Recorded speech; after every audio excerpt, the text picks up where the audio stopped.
ومن يشاقق الرسول من بعد ما تبين له الهدى ويتبع غير سبيل المؤمنين نوله ما تولى ونصله جهنم وساءت مصيرا.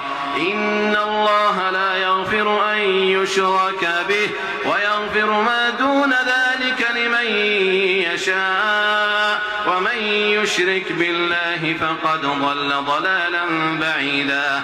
إن يدعون من دونه إلا إناثا وإن يدعون إلا شيطانا مريدا لعنه الله وقال لأتخذن من عبادك نصيبا مفروضا ولأضلنهم ولأمنينهم ولآمرنهم فليبتكن آذان الأنعام ولآمرنهم فليغيرن خلق الله ومن يتخذ الشيطان وليا من دون الله فقد خسر خسرانا مبينا.